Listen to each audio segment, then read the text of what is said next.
Hello and welcome back to the Villa Filler podcast. I'm here, as always, with my good friend Dan Wiseman. Dan, it's been a while. It's transfer rumour season. It's still happening. It feels like it hasn't been because the club's been so quiet. But we've finally got an exciting rumour to talk about today. I want to know that you're absolutely buzzing to hear. But first of all, mate, how are you doing? Bro, I thought we'd be seeing each other more than this summer, man. Yeah. You know, What are the I club honestly doing? thought, I know, we're too well run nowadays. I feel like we start every podcast by saying this at the moment. But yeah, it's been pretty, in terms of rumors, it's been pretty slow. And we know that at the moment when we do get them, they tend to heat up really quickly. Like we got Augustinson 48 hours maybe before it was made official. It was like a really quick turnaround. And obviously that's how it's been with most of the businesses that there's not a lot of time to react before the business is even done, which is obviously super exciting on the one hand. But yeah, it means that the rumour mill has been running not quite at full capacity this summer, has it really, mate? That's it. But I think in a way, it's exciting because there's that element of surprise. But obviously, for what we're doing and what we're trying to deliver for you guys, it can be a bit inconvenient. And you guys will know the score right now. Like when we did the Augustinson rumour mill, we're not for anybody who's new, we're not in the know. We don't know these things. But as Dan just said, generally, if we're hearing about them, we'll try and shoot an announcement. And it's not always going to be like an in the moment thing, but it's just so as we can get some reaction to you guys. So you guys would have noticed we're wearing the same clothes in the two Augustinson videos.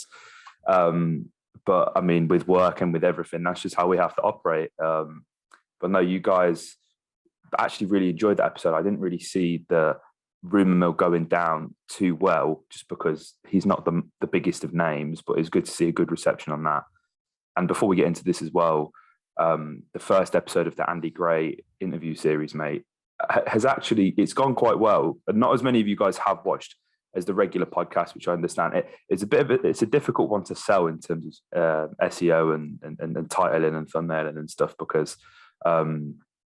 obviously Andy Gray isn't somebody who is culturally relevant right now, but it was a fascinating interview.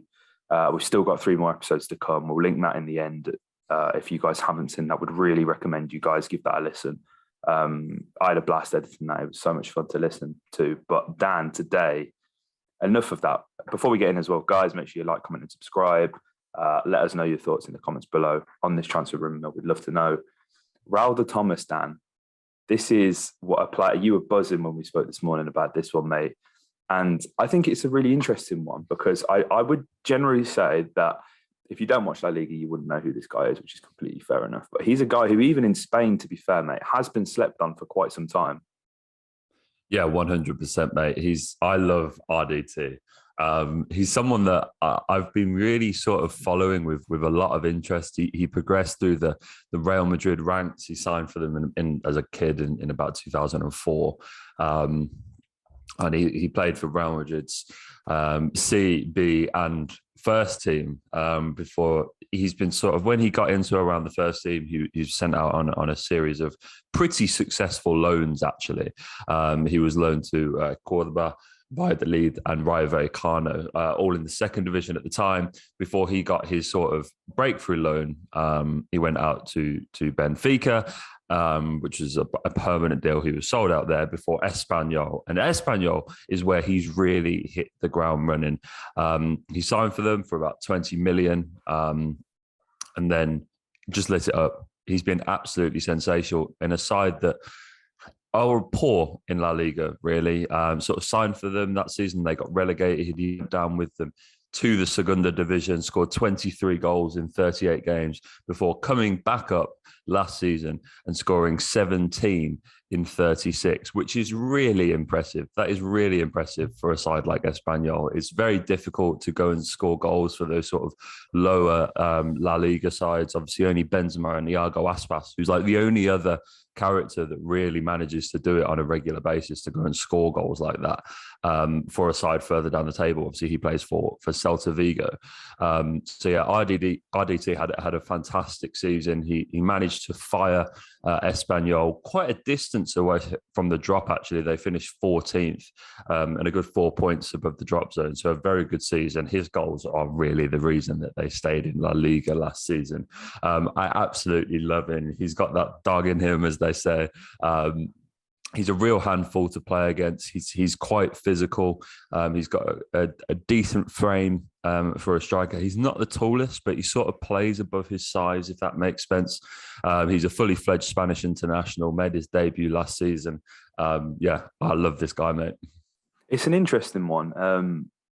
As well, I think it's important to note, mate, he got that big money move to Benfica for 20 million euros and only scored once in his time there. Didn't play many games, albeit scored in the Champions League. So it's interesting to see how he's exploded at Espanyol. And, you know, these things happen, but players can come out of nowhere and can really, you know, light it up for a team. Like if you look at Kulusevski, who's someone we spoke about, couldn't get a game for Juventus. The whole of Italy had written off this Swedish wonderkid, and he's come to the Premier League and he's tore it up. So, you know, it does happen. But it's interesting to see just quite how he sort of exploded onto the scene and become that main man. And when you look at the stats, I'm not going to bore you guys with the stats today because this one is purely one you have to go off the eye test because the stats make this guy look like an absolute schmuck. I watch this guy and I see the Spanish Jamie Vardy. Do you know what I mean? He's a fox in the box. He's very much on the end of crosses. He's not going to be your guy who is going to be, you know, leading the press, but he is a guy who within the sort of 18-yard, 6-yard box, he will somehow find the back of the net. Yeah, I think he's a player that, you know, he is what's crazy, mate. What's crazy. And this is obviously, you can look at this one or two ways, and you have to look at it in a similar way I think you do Darwin to Liverpool, because Darwin is like one of the few players in Europe that like massively, and he'll be proud of you here, mate, massively overperformed his XG, right? There we go. So, and that's really good. You can look at that one or two ways and go, oh, wow, he's scoring way more than he's expected to.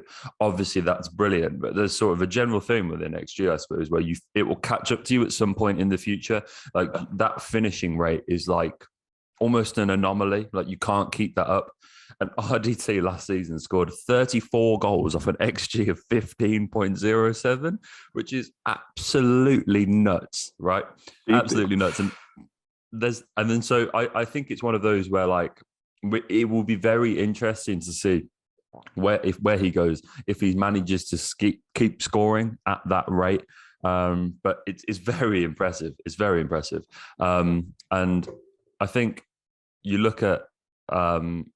I think there would be an adjustment period if he were to come to the Premier League, but I think that's natural, to be fair, for most players. He's also quite creative as well. So he created 25 chances in La Liga last season, which is no hard feat. Playing for a poorer side, I do think you've got to keep caveating that, to be honest with you.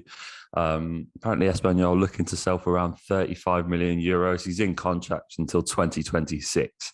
So, you know, it's not like this is one of those bargain basement deals where you're getting a guy out of a contract with 1 year to go. It is going to be a high fee because Levante, you know, he's contracted them for a long time. They're not in any real pressure to sell. They understand the importance of that striker. But I think after last season also realised that they're probably going to end up losing him. Obviously, Newcastle have been linked as well. I think is it West Ham, the other club? West Ham as well, around? Yeah, and I think Juve apparently as well. Yeah, so there's a host of clubs all around Europe, which is I think you can take confidence from that. But yeah, it's one that I think whoever he signs for in the Premier League, I do think there would be a slight adjustment period. But you know, mate, it's interesting that we keep shopping for another striker because every time I look at the squad list, I'm like, do we desperately need someone in that position? I look at sort of like Ings, Watkins, and Archer, and I think especially for the season is like I look at it and I become increasingly. I think we will end up going to a 4-2-3-1 this season. With Bailey, Coutinho and Buendia behind a sole striker. And it's like, if you've got Ings, Watkins, Cameron Archer, and then someone like Raul de Tomas. Like, you've got 4 really good strikers rotating for one spot. I just don't know if I don't know, mate. Obviously, you don't want to turn your nose up at this deal. And look, I love RDT more than most, but it's like, I don't know. I don't know. We can't make it make sense. And whilst I am very excited about this, mate, I will caveat it with Spanish players, specifically Spanish strikers, generally have a very difficult time acclimatizing to the Premier League, don't they? We've seen Diego Costa's come and tore it up, but he was Brazilian before he came, so that's irrelevant. But Nolito in recent years, Negredo was a great striker, probably could have scored more than he did. If we're being completely honest, obviously Torres, fantastic, phenomenal at Liverpool, but completely fell off at Chelsea. There's this thing with Spanish, but exactly, Alvaro Morata, his agent has to be the best in the world. He keeps getting these big moves. It is difficult sometimes. The game is played at a completely different pace out in Spain. So it'd be interesting to see. And this is something that would worry me about this move, mate, because especially at the age 27, 28, is it too late? I don't know. But transfer market having valued at around £22 million.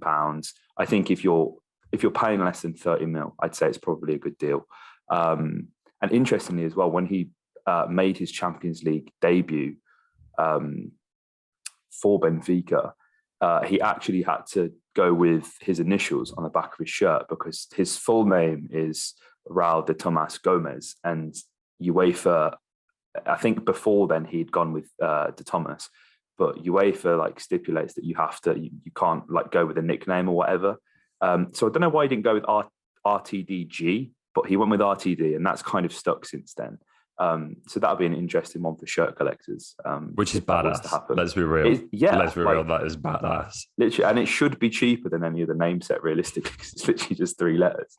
But if you're going by RDT, then you just know you're a bagsman. And yeah, it'd be interesting, mate. I can't help but feel like Keenan's not going to be around. And I know I'm in a minority, but I do feel like there's a player there.